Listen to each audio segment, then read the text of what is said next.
Angel का एक psychiatrist थी और उसे हाल ही में करीबी गांव कटहरी के एक पागल खाने में मरीजों के इंस्पेक्शन के लिए जाना था। हालांकि वो इससे पहले कभी वहां नहीं गई थी, लिहाजा उसे यह दौरा बेहद अजीब लग रहा था। मगर अधिकारियों का फरमान था, ऐसे में मजबूरन वो देर रात कटहरी गांव के लिए रवाना हो गई।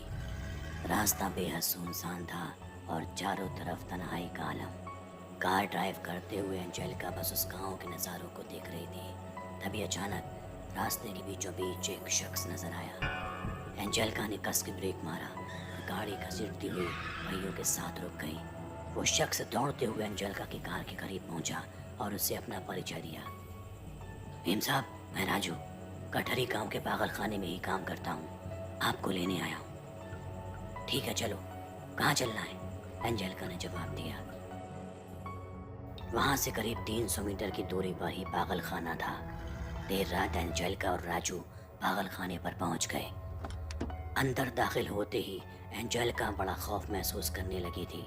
अंदर का माहौल किसी जेल नुमा था। पागल खाने के अंदर पागल कैद में थे। आधी रात भी उन्हें चैन नहीं था। पूरा पागल खाना चीख से गूंज रहा था। वो रात जैसे तैसे एंजेलिका ने गुजार दी। अगले दिन पूरे पागल खाने का इंस्पेक्शन किया गया।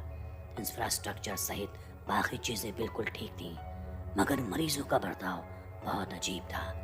एंजेलिका ने शुरुआत में कुछ मरीज ऐसे देखे जो बस दीवार को एकटक घूरते और नोचते।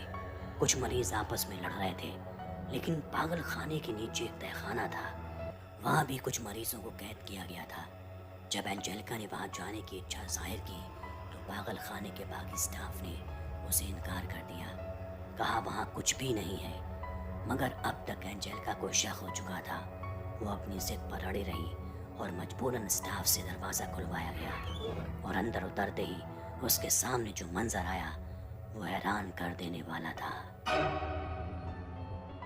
अंदर कई पागल जेल में बंद थे। उन्हें पूरी तरह प्रताड़ित किया गया था। शरीर पर खून था। तभी उसे एक अजीब सी ठंडक महसूस हुई। बाहर की तरफ दिन ढलने लगा था। उसने देखा कि कैद में बंद सारे पागल धीरे धीरे रिहा हो रहे हैं। वो दीवारों के आर पार निकलते हुए उसके करीब पहुंच रहे हैं। उनका चेहरा भी धीरे धीरे भयानक होता जा रहा था। उन्हें देखकर एंजेलिका बहुत डर गई। वो समझ चुकी थी कि इस जगह में हो ना हो कोई ना कोई बड़ी दिक्कत है। वो तहखाने के दरवाजे से बाहर निकलने की कोशिश करती है, मगर पागल खाने के स्टाफ ने दरवाज़ा ही बंद कर दिया था। अब कहीं जाकर उसे समझ आया था कि उसके खिलाफ किस तरह की साजिश की गई थी। अब पूरी रात उसे उन डरावने पागलों के बीच गुजारनी थी। उसने देखा कि पागल खाने में औरतें हवा में तैर रही थी। दीवारों पर छोटे छोटे बच्चे दौड़ रहे थे। कई लड़के अपने दांतों से खुद की खाल उधेड़ रहे थे और अपने मांस को चीर चीर कर खा रहे थे। समझ नहीं आ रहा था कि आखिर ये क्या हो रहा है। तभी एंजेलिका ने देखा कि तहखाने में एक दरीचा है जहां से चांद की रोशनी अंदर दाखिल हो रही है। एंजेलिका फौरन उस तरफ दौड़ी, मगर पीछे से सभी उसको पकड़ने के लिए भाग रहे थे। इसी बीच उसकी चमड़ी किसी धारदार चीज से कटकर खून रिसने लगी। तभी सारे पागल उस खून को चाटने लगे और यही मौका देख वो दरीचे को तोड़कर उसमें से कूदकर उस पागल खाने से आजाद हो गई। पूरी रात वो भागती रही, जंगलों के बीच दरख्तों के नीचे छुप गई और अगली सुबह उसकी आंख खुली। आसपास गांव के लोग थे।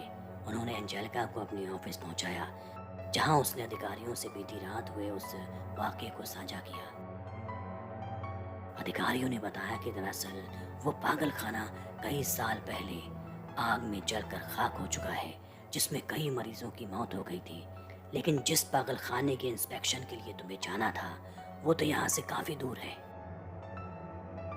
जब पुराने वाले पागल खाने में आग लग गई थी तो नया पागल खाना उससे 1 किलोमीटर दूर बनाया गया है। शायद तुम वहां पहुंच नहीं पाई।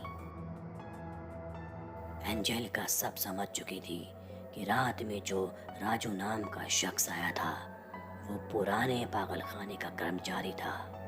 अधिकारियों ने उसे बताया कि राजू भी वहां जलकर मर गया था।